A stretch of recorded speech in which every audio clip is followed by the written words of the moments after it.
হ্যাডাম একটা হইতেলন। রুষা তার দিকে তাকিয়ে একটা মুচকে হাসি দেয়, তারপর আমাকে এগিয়ে আসতে বলে। আমি এগিয়ে গেলে নিদ্রও এগিয়ে আসে। তারপর রুষা কেক কাটতে শুরু করে। তার দুই পাশে দাঁড়িয়ে আছি আমি ও নিদ্র। রুষা কেক কেটে প্রথমে নিদ্রকে খাইয়ে দেয়, নিদ্র তারপর তাকেও খাইয়ে দেয়। এরপর রুষা আমাকেও খাওয়ায়, আমি তাকে খাইয়ে দিই। তারপর এক এক করে বাকি সবাইকে কেক খাওয়ায় রুষা। এই মুহূর্তে অফিসে প্রবেশ করে নিদ্রের বাবা হালিম চৌধুরী। রহিম মিয়া দৌড়ে যায় তার কাছে, তার সামনে দাঁড়িয়ে তাকে সালাম করতে ধরলে তিনি রহিম মিয়াকে তুলে দাঁড় করিয়ে দেন। তারপর হাসি মুখে বলেন, কি খবর রহিম, কেমন আছো? খুশিতে বের হয়ে পড়ে রহিম মিয়ার হলদেটে দাঁতগুলো। সে হালিম চৌধুরীকে উদ্দেশ্য করে বলে, আর ভালো আছি, আপনি কেমন আছেন? হালিম চৌধুরীর হাসি মুখে বলে, ভালো। এবার তিনি এগিয়ে যান রুষার সামনে, রুষা থেকে সালাম দেয়। তিনি সালামের জবাব দিয়ে নিদ্রের দিকে তাকিয়ে বলেন, যা করার তাড়াতাড়ি করো, আমার একটু অন্য জায়গায় যেতে হবে। নিদ্র এবার রহিম মিয়াকে জিনিসটা নিয়ে আসতে বলে। রহিম মিয়া হাসতে হাসতে রওনা হয়ে পড়েন। নিদ্রের বাবা আমার সামনে এসে দাঁড়িয়ে আস্তে করে বলে, বৌমা, কেমন কাটলো বাবার বাড়িতে? আমি মুচকি হেসে বলি, একটা দিনও ভালোভাবে থাকতে পারলাম না বাবা। আমি পৌঁছার কিছুক্ষণ পরই উনি হাজির। আর আজকে তো ভয় দেখিয়ে নিয়ে এলেন, বললেন আজ না আসলে চাকরি শেষ। আমার কথা শুনে হো হো করে হেসে ওঠে হালিম চৌধুরী। তারপর আস্তে করে বলে, ভালোই করেছো, তোমাকে ছাড়া বাড়িটা ফাঁকা ফাঁকা লাগছিল। জোরে জোরে মিউজিক বাজানোর কারণে আমাদের দুজনের কোনো কথাই অন্য কেউ শুনতে পারে না। রহিম মিয়া দু হাতে ধরে বিশাল একটা বক্স নিয়ে আসে। বাক্সটা রঙিন পেপার দিয়ে মোড়ানো রয়েছে। নিদ্র এবার তার বাবাকে বলে গিফটটা রুষার হাতে তুলে দেওয়ার মাধ্যমে সবাই তাকে বিদায় জানাবে। ছেলের কথা মতো হালিম সাহেব গিফটটা তুলে দেন রুষার হাতে। তারপর এক এক করে সবাই তাকে বিদায় জানায়। হালিম সাহেব ওই মুহূর্তে ওখান থেকে চলে যান। বাকি সব কাজ শেষ করে দুপুরের মধ্যে বাসার পথে রওনা হয়ে আমি আর নিদ্র দুজনে ঘেমে একাকার হয়ে আছি। মুখে চুল লেগে একাকার হয়ে আছে। গাড়ি চালাতে চালাতে নিদ্র হাসি মুখে বলে, বিকেলে পার্কে যেতে চাই, যাবে? আমি নিদ্রের দিকে তাকিয়ে কড়া গলায় বলি, না। আমার না উত্তর শুনে যে নিদ্রের মধ্যে বিন্দু মাত্র প্রতিক্রিয়া হয়নি সেটা বেশ বুঝতে পারছি। নিদ্র হাসি মুখে গাড়ি চালাতে থাকে। এক পর্যায়ে রাস্তার পাশে একটা আইসক্রিমের দোকান চোখে পড়ে আমার। আমি নিদ্রকে গাড়ি থামাতে বলে গাড়ি থেকে নেমে পড়ি। নিদ্র বেশ কড়া গলায় বলে, সাবধানে যেতে। আমি গাড়ি থেকে নেমে দাঁড়িয়ে পড়ি সেখানে। নিদ্র গাড়িটা সাইড করতে যায়। এই মুহূর্তে আমার চোখ আটকে যায় একটা দৃশ্যের দিকে। এই আমি কি দেখছি? সেই লোকটা, হ্যাঁ মানে পাগল লোকটা। ফ্ল্যাশব্যাক। মিহিমা, ট্রেসিনের উপরে কয়েনটা নিয়ে গিয়ে দিয়ে আয় তো ফকিরটাকে। রান্নাঘর থেকে বেশ বড় গলায় বলে আমার আম্মু। আমি আম্মুর কথা অনুযায়ী ভিক্ষা দিতে গেলে এই লোকটা পাগলের মতো ব্যবহার শুরু করে আমার সাথে। আমি স্পষ্ট দেখতে পাচ্ছি লোকটা আমাদের বাড়িটার দিকে তাকিয়ে ভয় পাচ্ছে। আমি অবাক হয়ে লোকটাকে দেখি। লোকটা আমার দিকে তাকিয়ে বেশ ভয় ভীতি নিয়ে বলে, সাবধান, কালকে এই বাড়ির একজন মারা যাবে কালকে। এই বলে সে ভিক্ষা না নিয়ে পালিয়ে যায়। আমি অবাক হয়ে তার দিকে তাকিয়ে থেকে পাগল ভেবে সেই চিন্তা মাথা থেকে উড়িয়ে দিই। কিন্তু পরের দিনই আমার মা মারা যায়। তখনই বুঝেছিলাম উনি পাগল নন। বর্তমান নিদ্র গাড়ি সাইড করে এসে দাঁড়ায় আমার সামনে। আমি সেই লোকটার দিকে তাকিয়ে আছি। লোকটাও এবার আমার দিকে তাকায়। আমি তাকে দাঁড়াতে বললে সে দৌড়ে পালায়। আমি সেই ব্যাপারটা নিয়ে না ভেবে আইসক্রিমওয়ালার দিকে রওনা হই। আমার পাশে যে নিদ্র আছে সেটা ভুলে যাই আমি। আমি রাস্তা পার হতে ধরলে নিদ্র পেছন থেকে খুব জোরে একটা চেল্লানো দেয়। আমি ঘুরে তাকালে দেখতে পাই একটা ট্রাক এগিয়ে আসছে আমার দিকে। আমার শরীরের সব অঙ্গ পতঙ্গ থরথর করে কাঁপতে থাকে। এই মুহূর্তে তাকে দেখি নিদ্র দৌড়ে আসছে আমার দিকে। ট্রাকটাও অনেক কাছে চলে এসেছে আমার। আমি অনেক নড়ার চেষ্টা করছি, কিন্তু মনে হচ্ছে কেউ আমাকে ধরে রেখেছে। আমি চোখ বন্ধ করে অপেক্ষা করছি কখন ট্রাকটা এসে পিছিয়ে দেয় আমাকে। এক সময় খুব কাছে ট্রাকের হর্ন শোনা যায়। আমার হার্টবিট মুহূর্তের মধ্যে বেড়ে যায় কয়েক গুণ। মনের মধ্যে চলে আসে মৃত্যুর চিন্তা। সেই চিন্তাকে ঠেলে দিতে কেউ আমাকে নিয়ে লাফ দেয়। সাথে সাথে চোখ খুলে দেখি নিদ্র আমাকে নিয়ে লাফ দিয়েছে। ওই মুহূর্তে পাশ দিয়ে চলে যায় ট্রাকটা। নিদ্র একধারে বকতেই আছে আমাকে। আমি ফ্যাল করে তার দিকে চেয়ে আছি। এক পর্যায়ে অনুভব করি পায়ের মধ্যে প্রচুর ব্যথা করছে। নিদ্র আমাকে তুলে দাঁড় করালে আমি হাঁটতে ব্যর্থ হই। বুঝতে পারি বেশ ভালোই আঘাত পেয়েছি। আমি চিন্তায় পড়ে যাই, কি করব এই ভেবে। নিদ্র আমার দিকে তাকিয়ে মুহূর্তের মধ্যে কোলে তুলে নেয় আমাকে। ওই মুহূর্তে ওখানকার সব লোকের নজর চলে আসে আমার দিকে। অনেকে মোবাইল বের করে ফটো তুলতে শুরু করে। লজ্জায় মরে যেতে ইচ্ছে করছে আমার। নিদ্র আমাকে গাড়িতে বসিয়ে দিয়ে নিজে চলে যায়। আমি অবাক হয়ে দেখতে থাকি নিদ্র কোথায় যাচ্ছে। তো দেখি যে নিদ্র আইসক্রিমের দোকানটার সামনে গিয়ে দাঁড়িয়ে পড়ে। তারপর প্রায় 10 কিংবা 12টা হবে। এরপর আইসক্রিম কিনে নেয়। বেশি দূরে না হওয়ার কারণে দেখা যাচ্ছে সব কিছু। নিদ্র আসতে ধরলে তার সামনে এসে দাঁড়ায় একটা মেয়ে। আমি আরও আগ্রহ নিয়ে তাকাই নিদ্রের দিকে। মেয়েটা নিদ্রকে হেসে হেসে কি যেন বলছে। নিদ্রও তার জবাবে হেসে হেসে দিচ্ছে। এই মুহূর্তে আমার প্রচুর রাগ হয়, কিন্তু আমি তো নিদ্রকে ভালোবাসি না। তাহলে রাগ হচ্ছে কেন সেটা বুঝতে পারছি না। নিদ্র এবার মেয়েটার পাশ কাটিয়ে চলে আসে গাড়ির কাছে। গাড়িতে উঠে আমার হাতে ধরিয়ে দেয় আইসক্রিমগুলো। আমি গুনে দেখি 10টা আইসক্রিম। আমি অবাক হয়ে নিদ্রের দিকে তাকিয়ে বলি, এতগুলো আইসক্রিম কেন? নিদ্র গাড়ি চালাতে চালাতে বলে, আমরা এখন মেডিকেলে যাচ্ছি। আগে তোমার পা দেখাবো ডাক্তারকে, তারপর ওষুধ নিয়ে বাসায় যাব। ততক্ষণ তুমি বসে বসে আইসক্রিম খাও। আমি নিদ্রের দিকে তাকিয়ে থেকে আইসক্রিমগুলোর দিকে তাকিয়ে বলি, আমার পায়ের ব্যথা আস্তে আস্তে বাড়তেছে। এখন প্রচুর ব্যথা করছে, মনে হয় ভেঙেই গেছে। আমার কথাটা শুনে নিদ্র তার বাম হাতটা দিয়ে আমার মুখটা চেপে ধরে আর ডান হাত দিয়ে গাড়ি চালাতে থাকে। তারপর শান্ত গলায় বলে, এসব অলক্ষণে কথা যেন দ্বিতীয়বার না শুনি। আমি মাথা নেড়ে হ্যাঁ বলি। তারপর আইসক্রিম খাওয়ায় মনোযোগ দিই। আস্তে আস্তে পায়ের ব্যথা বেড়ে দ্বিগুণ হচ্ছে। এক পর্যায়ে আমরা এসে পৌঁছাই একটা মেডিকেলের সামনে। নিদ্র আমাকে কোলে তুলে নেয়। আমি তার দিকে রাগি চোখে তাকালে সে বলে, হাঁটতে পারবে না, এটা ছাড়া উপায় নেই। আমি ভালো করে ভেবে দেখি তার কথা 16 আনাই ঠিক। তাই আর রাগ না হয়ে চুপ করে থাকি। নিদ্র আমাকে নিয়ে প্রবেশ করে এক ডাক্তারের চেম্বারে। ডাক্তারের কথা মতো শুইয়ে দেয় আমাকে বেডের উপরে। ডাক্তার একটু চেক করে কিছু পরীক্ষা দেয় করার জন্য। তারপর সেই রিপোর্টগুলো এনে তাকে দেখাতে বলে। ডাক্তার একটু চেক করে কিছু পরীক্ষা দেয় করার জন্য। তারপর সেই রিপোর্টগুলো এনে তাকে দেখাতে বলে। নিদ্র আমাকে নিয়ে সব পরীক্ষা করে এবং রিপোর্ট নিয়ে এসে ডাক্তারকে দেখায়। ডাক্তার রিপোর্টগুলো দেখে বলে, ভাঙেনি, তবে হাড় ফেটে গেছে। এখন কি করতে হবে? আমি কাজগুলো করে দিচ্ছি, আপনি শুধু ঠিকমতো ওষুধ খাওয়াবেন আর যত্ন করবেন। খেয়াল রাখবেন যাতে কোনো মতেই তার পায়ে চাপ না পড়ে। নিদ্র মাথা ঝাঁকিয়ে হ্যাঁ বোধক উত্তর দেয়। ডাক্তার এসে আমার পায়ের মধ্যে প্লাস্টার করে দেয়, তার উপর ব্যান্ডেজ করে। সবশেষে নিদ্র তার বিল পরিশোধ করে দিয়ে আমাকে নিয়ে বের হয়ে আসে। আসার সময় তাকে বেশ চিন্তিত দেখাচ্ছিল। আমি অতশত না ভেবে তাকে উদ্দেশ্য করে প্রশ্ন করি, আপনি কি কোনো কারণে চিন্তিত?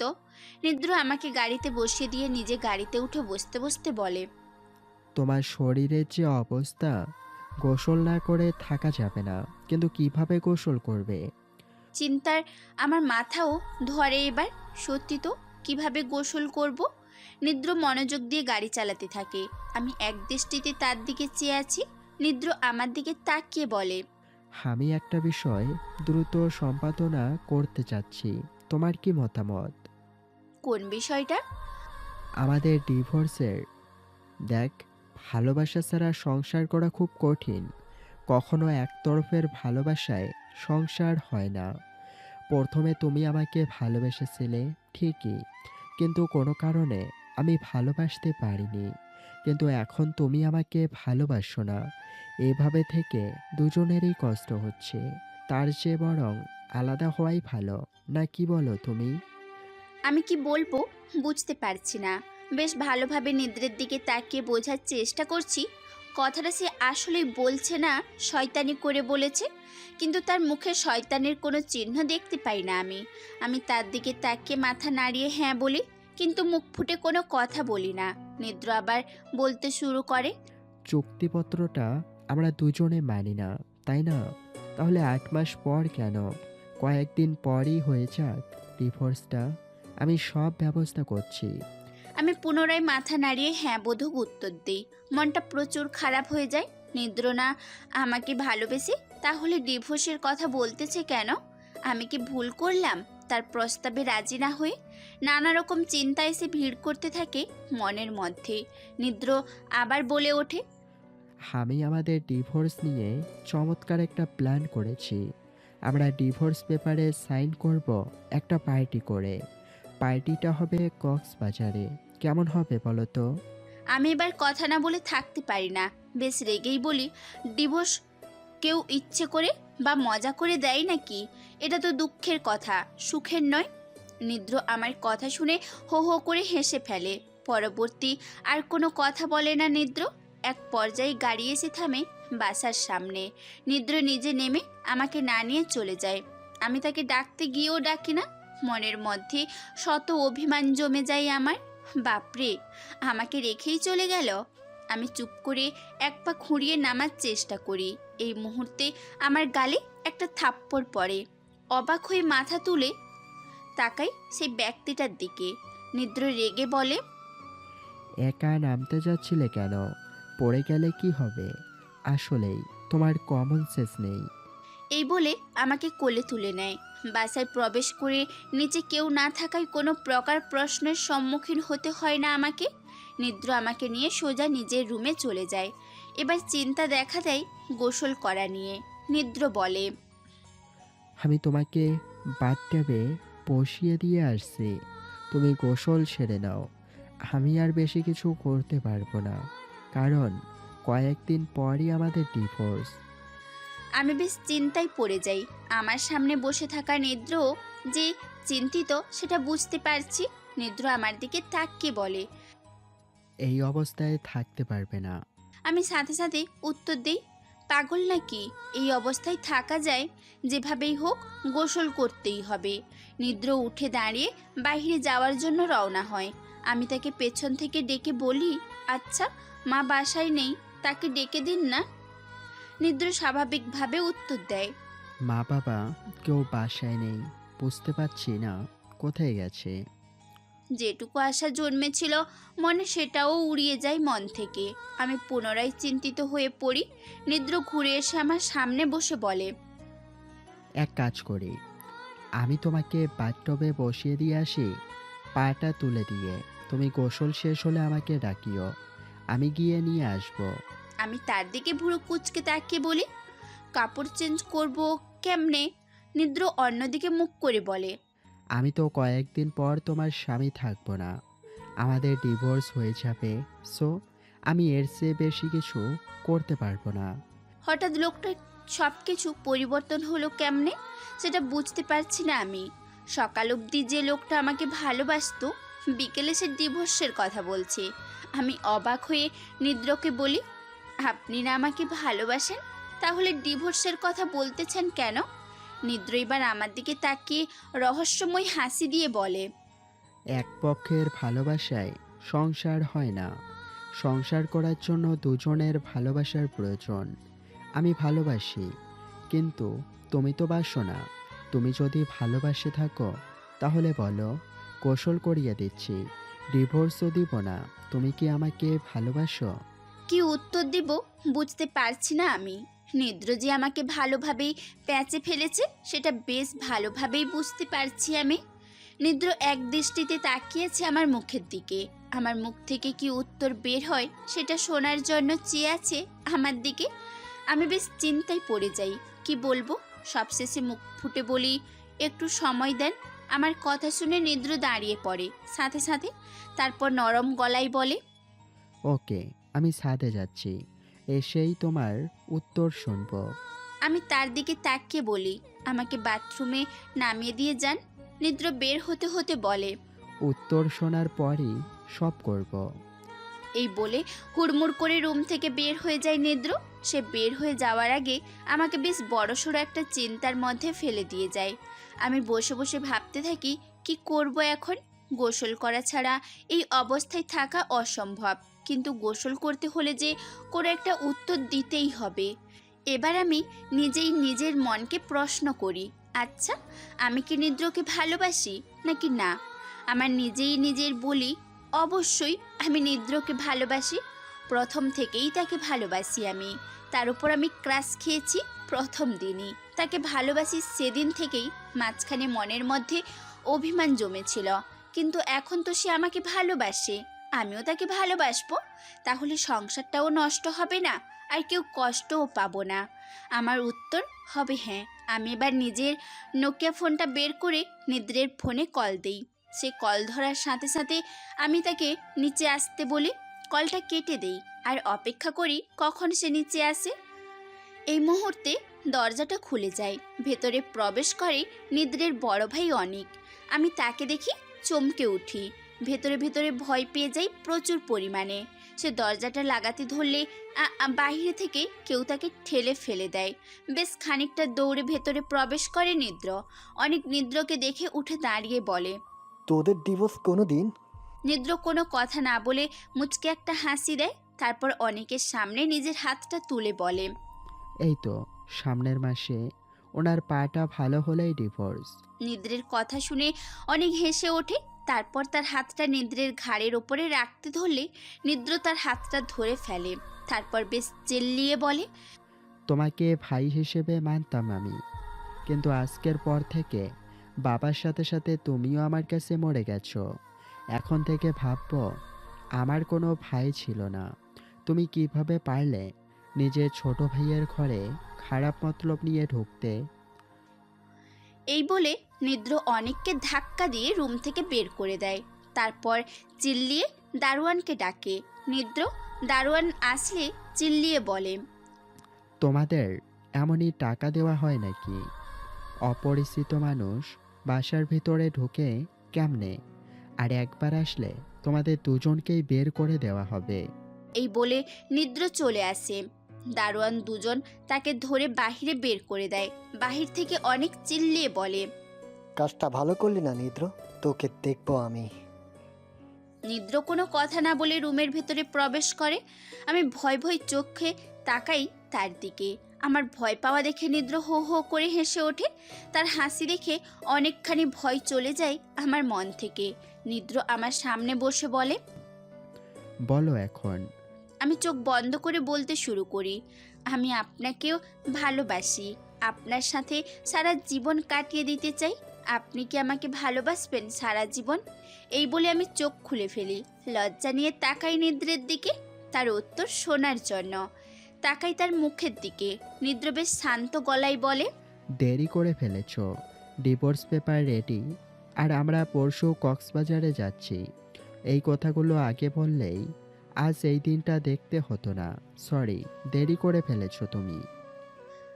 এই বলে নিদ্র উঠে দাঁড়ায়। আমি অবাক হয়ে নিদ্রের দিকে তাকাই। কি বলবো বুঝতে পারছি না, ভাবতেও পারছি না এই মুহূর্তে আমার কি বলা উচিত। নিদ্র আমার দিকে তাকিয়ে বলে, পার্টিতে আমি আমার সব ফ্রেন্ডকে ইনভাইট করেছি। তুমি কি কাউকে ইনভাইট করবে? আমি আবার বেশ রেগে বলি, ফাজলামো করেন আমার সাথে? ডিভোর্স দিবেন তাও আবার পার্টি করে? শয়তানের চূড়ান্ত পর্যায়ে অতিক্রম করছেন আপনি। নিদ্র মুচকি হেসে বলে, দেখতে পাবে। আমি এবার সত্যি সত্যি ভয় পেয়ে যাই।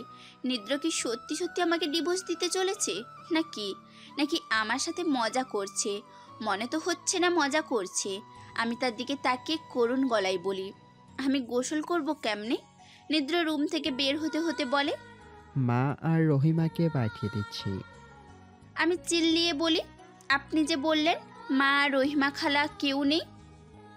নিদ্র দরজা খুলে আমার দিকে তাকিয়ে বলে, মিথ্যা বলেছি আপনার উত্তরটা শোনার জন্য, কিন্তু দেরি করে ফেললেন। 1 মিনিট আগেই উকিল কল দিয়ে বলল সব রেডি। বাদ দিন, 2 দিন পর ডিভোর্স, ওকে? এই বলে নিদ্র চলে যায়। আমি ফ্যাল ফ্যাল করে তাকিয়ে থাকি তার যাওয়ার দিকে। আমার এখনো মনে হচ্ছে সে মজা করছে। ওয়েট, রুষাকে ফোন দিই, সে জানবে সব কিছু আমার মনে হয়। কিন্তু রুষাকে কল করে এক তাজ্জব খবর পাই। কী করব এখন বুঝতে পারছি না আমি নিদ্রের প্ল্যানটা সম্পর্কে আগে থেকেই জানার জন্য রুষাকে ফোন দিই। কয়েকবার রিং হওয়ার সাথে সাথে ফোনটা রিসিভ করে সে। আমার নাম্বারটা মনে হয় সেভ করা ছিল তার ফোনে, তাই আলাদা করে পরিচয় দেওয়ার প্রয়োজন পড়ে না। রুষার সাথে কথা বলতে শুরু করি বিভিন্ন বিষয় নিয়ে। কথায় কথায় তাকে জানাই আমাদের কক্সবাজার যাওয়ার কথাটা। রুষা আমাকে অবাক করে দিয়ে বলে নিদ্রও তাকে কক্সবাজার পার্টির কথা বলেছে, তবে সেটা কিসের পার্টি সেটা বলেনি। রুষার কাছ থেকে এর থেকে বেশি কিছু জানতে পারি না। অবশেষে তাকে বিদায় জানিয়ে ফোনটা কেটে দেই। হতাশ হয়ে বসে থাকি বিছানার মধ্যে। নিদ্রের কথাটা কি সত্যি হবে না কি? এই মুহূর্তে রুমে প্রবেশ করে মা আর রহিমা খালা। মা আমার সামনে এসে বসে পড়ে, আমার ব্যান্ডেজটার দিকে তাকিয়ে বলে, কেমন করে হলো এরকম? নিদ্র আমাকে কিছু বললো না। আমি মায়ের দিকে তাকিয়ে নরম গলায় বলি, পড়ে গিয়েছিলাম, সমস্যা নেই, ডাক্তার দেখিয়েছি, ডাক্তার বলেছে কয়েকদিনের মধ্যে ঠিক হয়ে যাবে। মা সাথে সাথে বলে, তাই যেন হয়। নিদ্র তো বললো আমরা নাকি কয়েকদিনের মধ্যে কক্সবাজারে যাচ্ছি সবাই মিলে, সেখানে একটা পার্টি হবে। আমি খানিকটা আগ্রহ নিয়ে বলি, কিসের পার্টি বলেছে?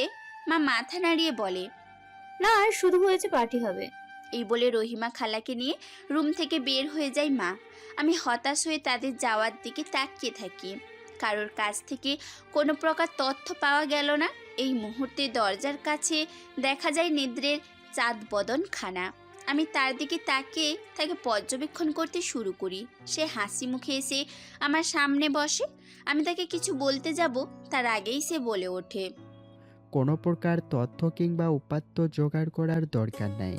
পার্টিটা ডিভোর্সেরই, আর পরশুই আমরা রওনা হব, যদি তোমার পা ভালো হয়।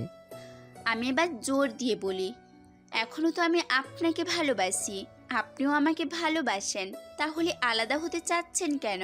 বলেন, কেন দুজনের ভালোবাসাকেই কবর দিতে চাচ্ছেন? বলেন, আমার কথার উত্তর দেন।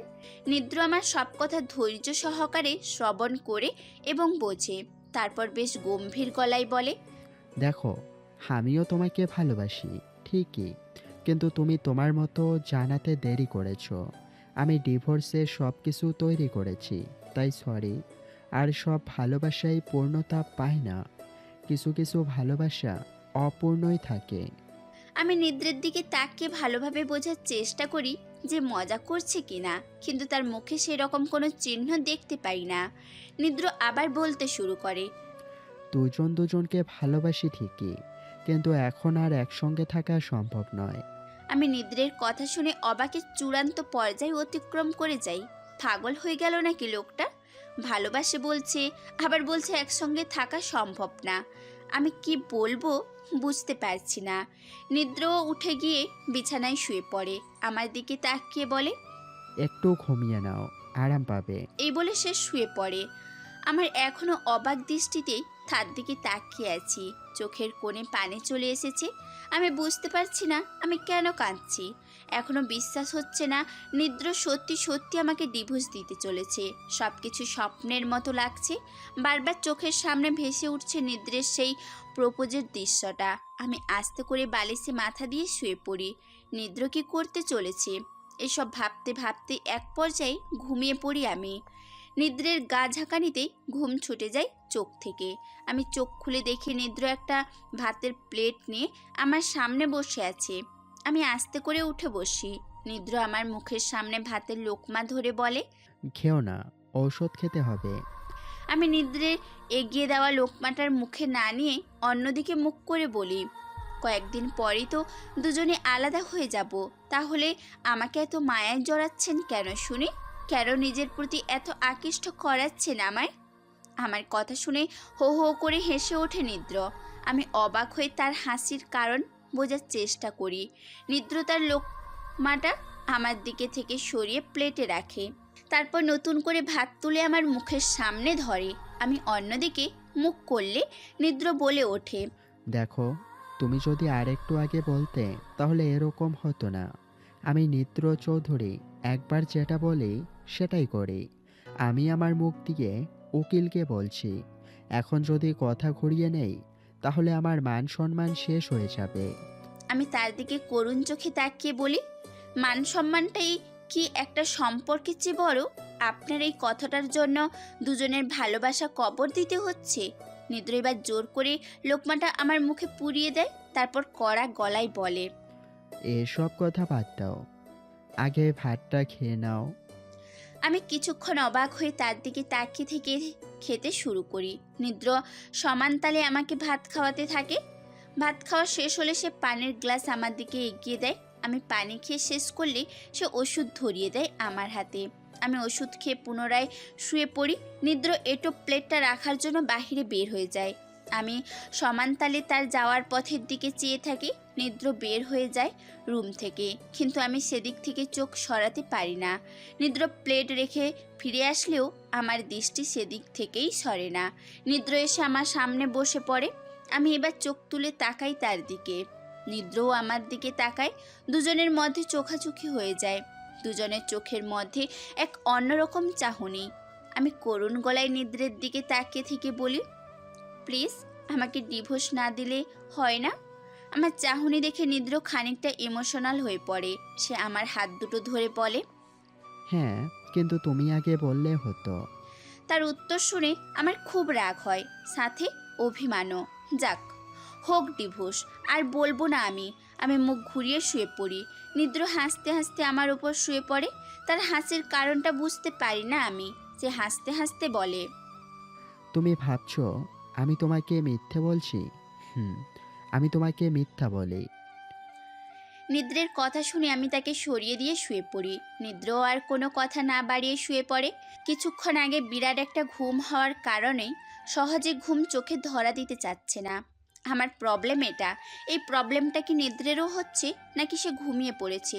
এই ভাবনা আমার মাথায় বেশ ভালোভাবেই চেপে বসে। শেষ পর্যন্ত আমি উঠে বসে পড়ি নিদ্র ঘুমিয়েছে কিনা জেগে আছে দেখার জন্য।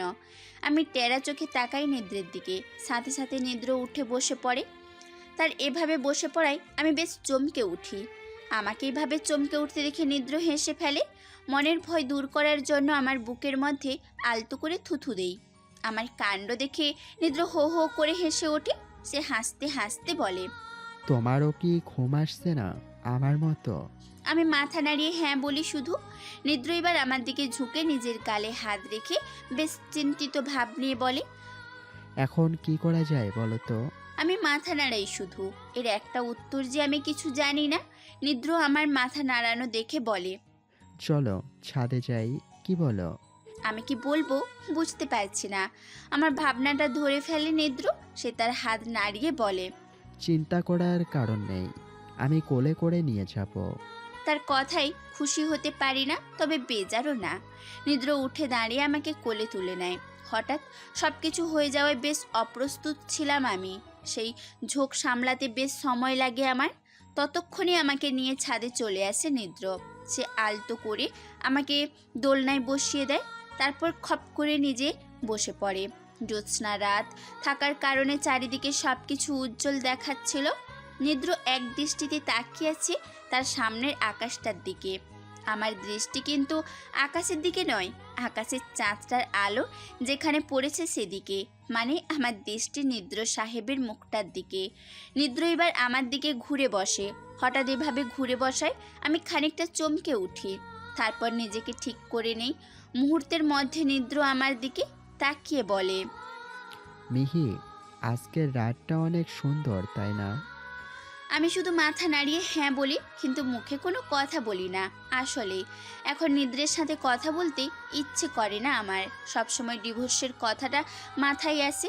নিদ্র আবার বলতে শুরু করে, 2 দিন পর ঠিক এরকম একটা রাতেই আমরা দুজন দুজনের থেকে আলাদা হব, চিরজীবনের জন্য আলাদা হয়ে যাব। কেমন লাগবে তোমার? আমাকে মিস করবে না?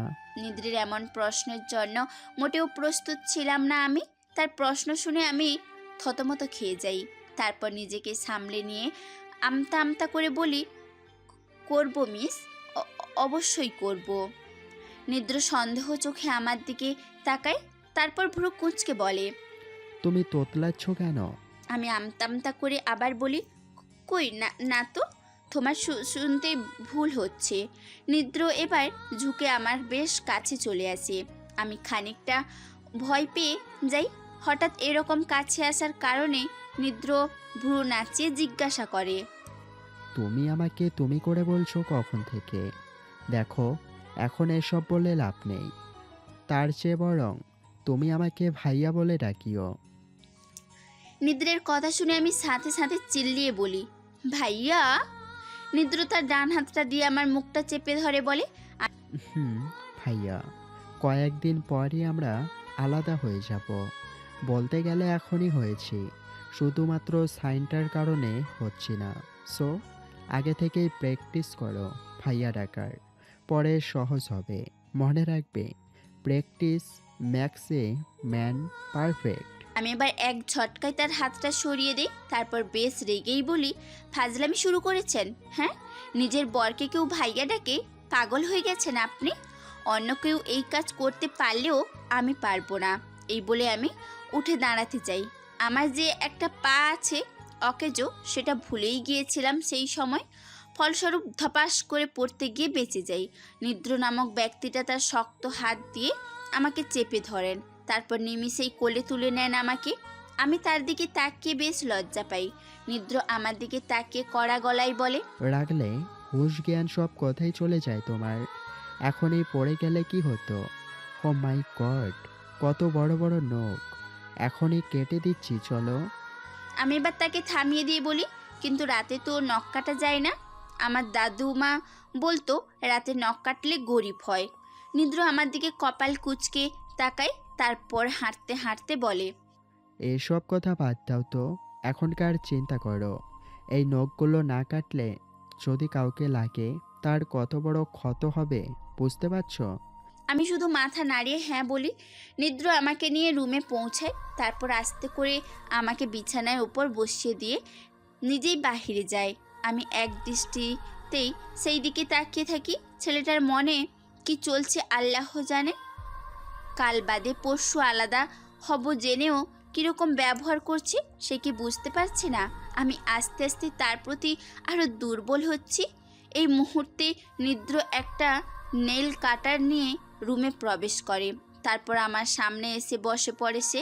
আলতো করে আমার পাটা নিজের কোলে তুলে নেয়। তার আঘাতপ্রাপ্ত পাটা সরিয়ে রাখে সে। তারপর গভীর মনোযোগ দিয়ে এক এক করে লক কেটে দিতে শুরু করে। নিদ্র নখ কাটছে আর আস্তে আস্তে করে গান গাইছে। আমি টেরা চোখে তার দিকে তাকাই। এমন সময় বেজে ওঠে নিদ্রের ফোনটা। নিদ্র বেশ বিরক্ত হয়। ফোনটা তুলে নিয়ে কড়া গলায় বলে, হ্যালো, কে বলছেন? ওপাশ থেকে কি বলে কিছুই শুনতে পারি না আমি। নিদ্র এবার আমার পাটা নামিয়ে রেখে ওঠে দাঁড়ায়। আমি এবার সরাসরি তাকাই তার দিকে। নিদ্র রুমে হাঁটতে হাঁটতে বলে, ওকে, আমরা কালই রওনা দেব। 5টা টিকিট ম্যানেজ করো তুমি। এই বলে নিদ্র ফোন কেটে দিয়ে আমার দিকে তাকায়। আমি তার দিকে ভ্রু কুঁচকে তাকিয়ে বলি, এত রাতে কাকে টিকিট কাটতে বললেন? নিদ্র পুনরায় আমার নখ কাটতে কাটতে বলে, কক্সবাজার যাওয়ার টিকিট। কালকেই রওনা দেব, এখন ঘুমাও। এই বলে নিদ্র আমার পাটা নামিয়ে দিয়ে আমার পাশে শুয়ে পড়ে। কিছুক্ষণের মধ্যে আমার চোখে ঘুম চলে আসে। ঘুমিয়ে পড়ি আমিও। জানি না নিদ্র কি করছে, ঘুমাচ্ছে নাকি না। পরের দিন সকালবেলা সবাই ব্যস্ত হয়ে পড়ে। নিদ্রের মা আমাকে রেডি করিয়ে দিয়ে যান। নিদ্র আমাকে ধরে নিয়ে যায় গাড়ি অবধি। কালকে মেডিসিন খেয়ে শোয়ার কারণে আজকে একটু হাঁটতে পারছি। এক এক করে সবাই বসে পড়ে গাড়িতে। চালাতে শুরু করে গাড়ি। গাড়ি যতই এগোচ্ছে ততই আমাদের মনের মধ্যে ভয় বাড়ছে। ডিভোর্সটা তাহলে সত্যি হচ্ছে, সত্যি হয়ে যাবে। গাড়ি যতই এগোচ্ছে ততই বুকের ভিতরের ভয়টা প্রখর হচ্ছে। নিদ্র এক মনে ড্রাইভ করে চলেছে। তার পাশে বসে আছে তার বাবা, কারের পেছনে আমি আর মা। এক পর্যায়ে আমরা এসে পৌঁছাই এয়ারপোর্টে। কিছুক্ষণ পর সেখানে উপস্থিত হয় রুষা। সবাই একসঙ্গে উঠে পড়ি প্লেনের মধ্যে। কিছুক্ষণের মধ্যে প্লেন রওনা হয় কক্সবাজারের উদ্দেশ্যে। প্লেনে আমার আর নিদ্রের সিটটা পাশাপাশি। আমাদের সামনের সিটটাতে বসে আছে নিদ্রের বাবা মা।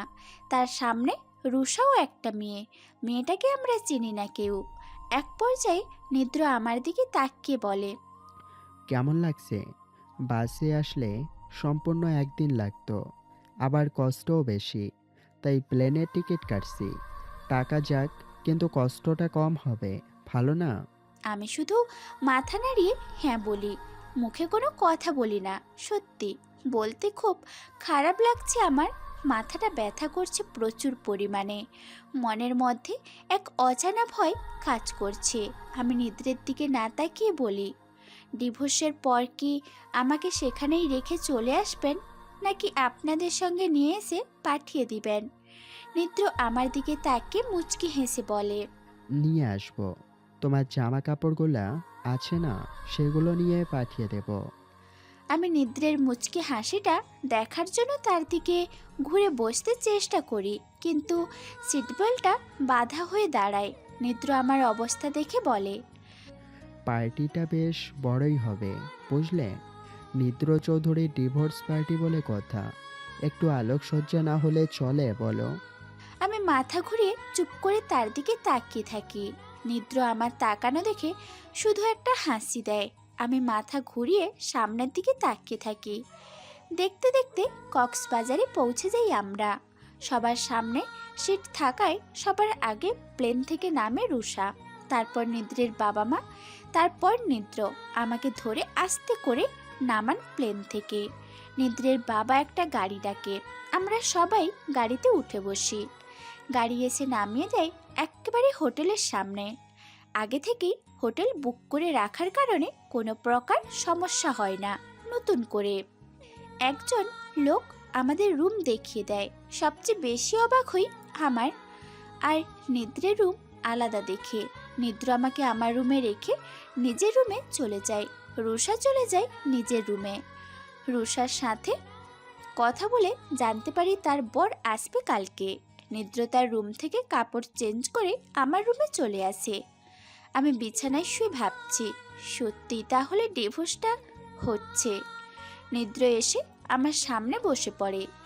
একই সাথে ভেতরে প্রবেশ করে নিদ্রের বাবা মা। সবার শেষে নিদ্রের বাবা ভেতরে প্রবেশ করে দরজাটা লাগিয়ে দেয়। তারপর তারা দুজন এক এক করে বসে পড়ে সোফায়। আমি শোয়া থেকে উঠে বসে পড়ি। নিদ্র পা তুলে বিছানার ওপর বসে পড়ে। নিদ্রের বাবার নজর মেঝের দিকে, কিন্তু তার মায়ের নজর নিজের ছেলের দিকে। নিদ্র এবার তার বাবা মাকে উদ্দেশ্য করে বলে, বলো, কি বলবে? সাথে সাথে নিদ্রের বাবা বলে ওঠে, হিমিমা, আমাদের সত্যি খুব খারাপ লাগছে। নিদ্র আমাদের বলেছে পার্টিটা কিসের। দেখো, তোমাদের সংসার তোমরা করতে না চাইলে আমরা কি করব বলো? নিদ্রা তোমার সাথে থাকতে চায় না, তাই ডিভোর্স দিচ্ছে। আমরা দুঃখিত তোমার জীবনটা নষ্ট করার জন্য। একই কথা বলে নিদ্রের মাও। তিনি আমার গলায় একটা সোনার হার পরিয়ে দেন, তারপর আমার কপালে চুমু খেয়ে বলেন, তোকে নিজের মেয়ে মনে করতাম, কিন্তু আমি তাকে আর কিছু বলার সুযোগ না দিয়ে বলি, থাক মা, আমিও তোমাকে নিজের মা মনে করতাম। মায়ের অভাবটা তোমাকে দিয়ে মেটাতে চেয়েছিলাম, কিন্তু সেটা আমার যে কপালে নেই। নিদ্রের মা আর বাবা দুজনের রুম থেকে বের হয়ে যায়। নিদ্রও বের হয়ে যায় রুম থেকে। বের হওয়ার আগে বলে যায়, আমি ওদিকটা দেখছি, তুমি রেডি থেকো। আমি যতই নিদ্রকে দেখছি ততই অবাক হচ্ছি। ডিভোর্সের সময়ও এতটা খুশি সে। নিদ্রের বাবা মায়ের ওপর প্রচণ্ড রাগ হচ্ছে আমার। আমার জীবনটা নষ্ট করে এখন সরি বলছেন। আমি বিছানায় শুয়ে নীরবে চোখের পানি ফেলতে থাকি। মনের মধ্যে অনেক কষ্ট ভিড় জমিয়েছে, বুকটা চিনচিন করে ব্যথা করছে। আমি মাথা তুলে পায়ের ব্যান্ডেজটা দিকে তাকাই, তারপর শোয়া থেকে আস্তে করে উঠে দাঁড়ানোর চেষ্টা করি। প্রথম চেষ্টা আস্তে করে দাঁড়াতে পারি, অনেক কষ্টে এক পা খুঁড়িয়ে বেলকনিতে যাই। বেলকনিতে রাখা চেয়ারটায় বসে পড়ি ধপ করে। এতক্ষণ আরাম করে বসে থাকা বুলবুলিটা উড়ে যায় বেলকনির কাছ থেকে। যাবার সময় কিচিরমিচির করে আমাকে অভিশাপ দিয়ে যায় তার আরাম নষ্ট করার কারণে। আমি এক পানে তাকিয়ে থাকি খোলা আকাশটার দিকে। উপরে নীল আকাশ, নিচে সমুদ্র। হঠাৎ আমার চোখ আটকে যায় একটা জায়গায়। নিদ্র কিছু লোককে দিয়ে কাজ করাচ্ছে। আমি সেদিকে কিছুক্ষণ তাকিয়ে থেকে পুনরায় তাকাই আকাশের দিকে। নিজের অজান্তেই চোখের কোণে পানি চলে আসে। হঠাৎ রুমে কারোর উপস্থিত টের পাই। ঝট করে মাথা ঘুরিয়ে সেদিকে তাকাই। রুমের ভিতরে প্রবেশকারী ব্যক্তিটিকে দেখে ভয়ে কলিজা শুকিয়ে যায় আমার। ও অনেক দরজাটা বন্ধ করে দেয়। আমি চোখের পলকে উঠে দাঁড়াই চেয়ার থেকে। হঠাৎ উঠে দাঁড়ানোর কারণে প্রচণ্ড ব্যথা পাই। পায়ের মধ্যে নিজেকে সামলাতে না পেরে মেঝেতে পড়ে যাই। পলকের মধ্যে আমার সামনে এসে দাঁড়ায় অনেক। আমি উঠে দাঁড়ানোর আগেই আমার নাকে একটা রুমাল চেপে ধরে অনেক। মুহূর্তের মধ্যে জ্ঞান হারিয়ে ফেলি আমি।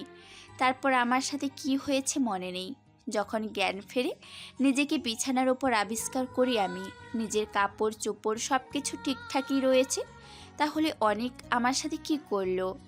দরজার দিকে তাকিয়ে দেখি দরজা খোলা রয়েছে। আমি বিছানায় শুয়ে থাকি সেই অবস্থায়। এমন সময় রুমে প্রবেশ করে নিদ্র আর রুষা। নিদ্র ভ্রু কুঁচকে তাকায় আমার দিকে।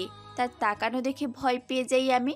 আমার ভয় পাওয়ার দেখে নিদ্র হো হো করে হেসে ওঠে।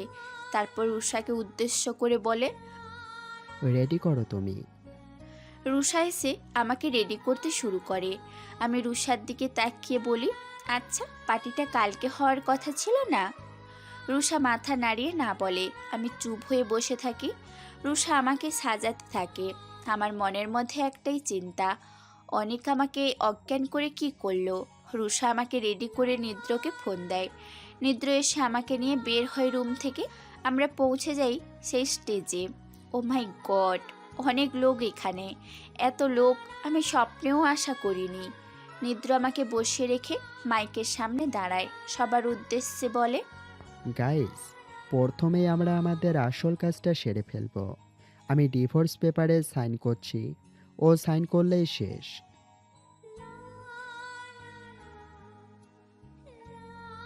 হ্যালো গাইস, আজকের পার্টিটার মূল উদ্দেশ্য হয়তো সবাই জানেন না।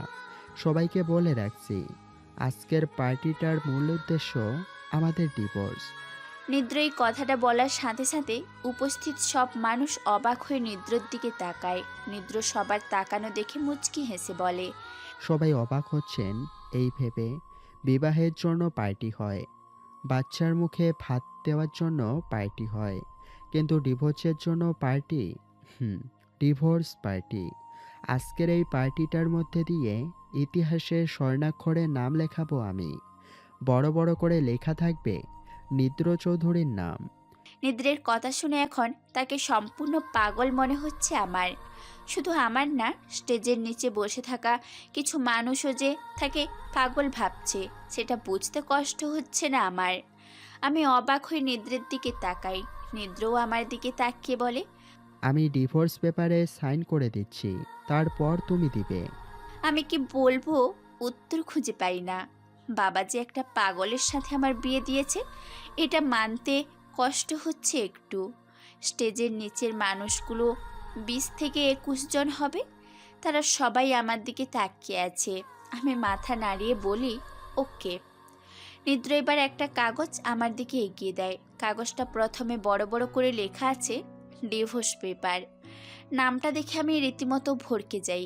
নিজের অজান্তে চোখের কোণে পানি চলে আসে, সাথে মনের মধ্যে বাসা বাঁধে এক রাস সন্দেহ। সন্দেহ। আমি বেশ অবাক হয়ে পেপারটা পাতাগুলো উল্টাতে থাকি আর নিদ্রের দিকে তাকাতে থাকি। নিদ্র আমার দিকে তাকিয়ে মুচকি হাসছে। আমার সন্দেহর কারণ হলো আমার সামনে আমার অফিস কলিগের ডিভোর্স হয়েছিল এবং সেই পেপারটা আমি দেখেছিলাম। সেখানে এত বড় বড় করে ডিভোর্স শব্দটা লেখা থাকে না। আমি এবার বেশ মনোযোগ সহকারে পড়তে শুরু করি পেপারগুলো। স্টেজের নিচের মানুষগুলো উৎসুক দৃষ্টিতে তাকিয়ে আছে আমার দিকে। পেপারগুলোতে লেখা আছে ডিভোর্স পেপার। এত দ্বারা জনাবা মিহিমা চৌধুরীকে জানানো যাচ্ছে যে আজ থেকে নিদ্রের চৌধুরীর সাথে তার সম্পর্ক আরও গভীর হলো। নিদ্র চৌধুরীর সব রকম বায়না আবদার রাখিতে বাধ্য হইবে মিহিমা চৌধুরী। ইত্যাদি ইত্যাদি আরও অনেক লেখা ছিল। শেষ পেজটায় সবার নিচে লেখা ছিল দুজনের স্বাক্ষর, সেখানে নিদ্রের সাইন দেওয়া আছে। আমি মাথা তুলে নিদ্রের দিকে তাকাই, তারপর এক এক করে তার বাবা মায়ের দিকে। সবার মুখে চওড়া হাসি বিরাজ করছে। আমার চোখের আনন্দের অশ্রু বইতে শুরু করে। আমি সাথে সাথে সাইন করে দেই পেপারটাতে। স্টেজের নিচে সবাই ভাবে আমাদের ডিভোর্স হয়ে গেল। নিদ্র মাইকের সামনে দাঁড়িয়ে বলে, গাইস, আপনারা ভাবছেন আমাদের ডিভোর্স হয়ে গেল কিনা। তাদের সন্দেহ দূর করার জন্য আমি এখন সবার সামনে মিহিকে প্রপোজ করব। নিদ্রের কথা শুনে আমার মরে যেতে ইচ্ছে করছে। এতটা বেলজ্জ মানুষ কেমনে হয়? নিদ্র ভারী কি চাল নিয়ে আমার দিকে এগিয়ে এসে হাঁটু গেড়ে বসে পড়ে। আমার দিকে একটা ডায়মন্ডের রিং এগিয়ে ধরে বলে, সারা জীবন আমার স্ত্রী হয়ে থাকতে রাজি আছো তুমি? আমার চোখ দিয়ে অঝোরধারায় পানি পড়তে শুরু করে। মুহূর্তে দেরি না করে জড়িয়ে ধরি নিদ্রকে। নিদ্রও আমাকে জড়িয়ে ধরে কানে কানে বলে, পাগলি বউ আমার, কান্না করো কেন? আমি কোনো কথা না বলে তাকে জড়িয়ে ধরে চোখের পানি ফেলতেই থাকি। সমুদ্র সৈকতে বেড়াতে আসা অধিকাংশ মানুষের দৃষ্টি আমাদের দিকে। অনেকে তো ছবি তোলা নিয়ে ব্যস্ত। এই মুহূর্তে স্টেজের নিচ থেকে কেউ একজন একটা ব্যাগ ছুঁড়ে মারে আমাদের দিকে। ব্যাগ থেকে কিছু ছবি বেরিয়ে আছে। নিদ্র আমাকে ছাড়িয়ে দিয়ে কৌতূহল নিয়ে ব্যাগটা তুলে নেয়। তারপর ছবিগুলো বের করে দেখতে থাকে এক এক করে। আমি লক্ষ্য করছি নিদ্র যত ছবিগুলো দেখছে ততই তার চোখ লাল টকটকে রং ধারণ করছে। তার এই অবস্থা দেখে বেশ ভয় পেয়ে যাই আমি। কি আছে ছবিগুলোতে দেখার জন্য আগ্রহ জন্মায় আমার মধ্যে। ছবিগুলো দেখা শেষ করে চোখ লাল করে আমার দিকে তাকাই নিদ্র। তার কাছ থেকে ছবিগুলো নিজের দখলে করে নেই আমি। তারপর এক এক করে ছবিগুলো দেখতে শুরু করি। ও মাই গড, এগুলো কি? আমি নিজের চোখকে বিশ্বাসই করতে পারছি না। কখন এসব হলো? কিভাবে হলো? ছবিগুলো দেখা যাচ্ছে অনেক আমার উপর শুয়ে আছে। পরের ছবিটাতে আমি অনেকের গালে চুমু খাচ্ছি। আমি বুঝতে পারছি না এসব কিভাবে হলো। ছবিগুলো দেখে আমার মাথা ঘুরতে শুরু করে, আর দাঁড়িয়ে থাকতে পারি না আমি। ঢলে পড়ে যাই পিছনে থাকা চেয়ারটার মধ্যে। জ্ঞান ফিরলে নিজেকে আবিষ্কার করি নিজের রুমে। চোখ পিটপিট করে চারিদিকে তাকিয়ে দেখি আমাকে ঘিরে দাঁড়িয়ে আছে নিদ্র, তার বাবা মা। সবার চোখের মধ্যেই রাগ স্পষ্ট। আমি অসহায় দৃষ্টিতে তাকাই সবার দিকে। আমার তাকানো দেখে রুম থেকে বের হয়ে যায় নিদ্রের বাবা মা। নিদ্র ধপ করে বসে পড়ে সোফায়। সে আমার দিকে তাকাচ্ছে না একবারের জন্যও। আমি খানিকটা ভয় নিয়ে নিদ্রকে উদ্দেশ্য করে বলি, একটা কথা বলবো, শুনবেন? আমার এই কথাটা নিদ্রের পুষে রাখা রাগগুলো বের করে আনে। নিদ্র বেশ রেগে সাথে চিল্লিয়ে বলে, কি বলবে তুমি? কি বলবে? সি, আমি ভাবতে পারছি না এসব। তোমরা দুজন যদি এরকমই, তাহলে আমাকে মাঝে টানলে কেন? কেন? তাকে আর কোনো কথা বলার সুযোগ না দিয়ে আমি উঠে বসে কান্না শুরু করে দিই। আমার কান্না নিদ্রের রাগ হালকা কমিয়ে দেয়। আমি কান্না করতে করতে বলি, আমার কথাটা তো শুনেন। নিদ্র ভ্রু কুঁচকে তাকিয়ে বলে। আমি এবার নিদ্রকে সব বলে দিই। অনেক এসে কীভাবে আমাকে অজ্ঞান করেছিল, যখন জ্ঞান ফিরে তখন নিজেকে কেমন অবস্থায় আবিষ্কার করি সব। আমার কথা শুনে নিদ্রের মধ্যে এক অন্য রকমের প্রতিক্রিয়া দেখতে পাই। নিজের ভাইকে বিশ্বাস করবে নাকি বউকে? তার চেয়ে বড় কথা, অনেক কক্সবাজারে আসলো কেমনে? কিন্তু ছবিগুলোতে তো এই রুমের মধ্যেই তোলা। নিদ্র বেশ চিন্তায় পড়ে যায়। কি করবে ভাবতে শুরু করে মনোযোগ সহকারে। এক পর্যায়ে নিদ্র আমার দিকে তাকিয়ে বলে, কি বলো? তোমার কথা মিথ্যে হলে এবার আর ডিভোর্স থেকে রক্ষা পাবে না। এই বলে নিদ্র সারা রুমটাই কি যেন খুঁজতে থাকে। এক পর্যায়ে তার চোখ আটকে যায় কোণের শিশি ক্যামেরাটার দিকে। সে দৌড়ে রুম থেকে বের হয়ে যায়। আমি একটু চিন্তায় পড়ে যাই, এই ভেবে যে অনেক যদি ম্যানেজারকে টাকা খাইয়ে সেই সময়ের ফুটেজটা ডিলিট করে দেয় তাহলে আমি শেষ। আর না দিলে তো বেশ বেশ চিন্তায় পড়ে যাই আমি। কি হবে? শেষ হব না, বেশ থাকবো। সিসিটিভির ফুটেজ চেক করার জন্য বাইরে বের হয়ে যায় নিদ্র। একরাশ চিন্তা নিয়ে রুমেই বসে থাকি আমি। এক অজানা ভয় গ্রাস করে রেখেছে আমাকে। ভয়টা এই যে অনেক যদি টাকা খাইয়ে সিসিটিভি ফুটেজ ডিলিট করায়, তাহলে সারা জীবন নিদ্রের পরিবারের চোখে কলঙ্কিনী হয়ে বেঁচে থাকতে হবে আমাকে। মনে প্রাণে আল্লাহকে ডাকছি যেন সব ঠিক হয়ে যায়। এদিকে নিদ্র উপর থেকে নেমে ম্যানেজারের রুমে চলে যায়। ম্যানেজার তাকে দেখে বসতে বলে। নিদ্র ধপ করে চেয়ারের ওপর বসে খস করে মুখ দিয়ে নিঃশ্বাস ছাড়ে। নিদ্রের অবস্থা দেখে ম্যানেজার খানিকটা বিনয়ী গলায় বলে, স্যার, কিভাবে আপনাকে সহায়তা করতে পারি? নিদ্র এবার এক দৃষ্টিতে তাকায় ম্যানেজারের দিকে। গোল গোল চেহারা, মাথা ইয়াব বড় একটা টাক, গাল দুটো ফুলকো লুচির মতো। বয়স 39 থেকে 40 হবে। নিদ্রের এভাবে তাকানোর ব্যাপারটা বেশ অস্বস্তি যোগায় তার মধ্যে। তাই পুনরায় বলে, স্যার, কিভাবে সহায়তা করতে পারি? লোকটা কথায় ঘোর কাটে নিদ্রের। কড়া দৃষ্টিতে লোকটার দিকে তাকিয়ে বলে, আজকের সিসিটিভি ফুটেজটা দেখতে চাই আমি। 202 নাম্বার রুমে কে প্রবেশ করেছিল সেটা দেখতে চাই। ম্যানেজার নিদ্রের দিকে তাকিয়ে কম্পিউটারটা অন করে, তারপর চালিয়ে দেয় 202 নাম্বার রুমের সামনে ক্যামেরার দৃশ্য। নিদ্র বেশ মনোযোগ দিয়ে দেখতে থাকে সব কিছু। অনেকক্ষণ কেটে যায়, কেউ প্রবেশ করছে না রুমে। নিদ্র বেশ চিন্তিত হয়ে এই ভেবে যে মিহিকি তাকে মিথ্যে বলল। এই সময় হঠাৎ ক্যামেরায় দেখা যায় একটা মুখ। নিদ্র সাথে সাথে জুম করতে বলে ম্যানেজারকে। ম্যানেজার জুম করলে নিদ্র দেখতে পায় সেটা অনেক। বুঝতে বাকি থাকে না কে সত্য আর কে মিথ্যা।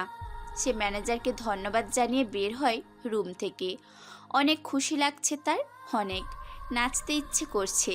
তবেও রাগও হচ্ছে অনেকের প্রতি, প্রচুর রাগ। দেখা হলে তার অবস্থা খারাপ করে দিবে এই প্রতিজ্ঞা নেয় নিদ্র। নিদ্র লিফট দিয়ে না উঠে সিঁড়ি দিয়ে উঠতে শুরু করে। এমন সময় হঠাৎ একটা ভাবনা মাথায় চেপে বসে নিদ্রে।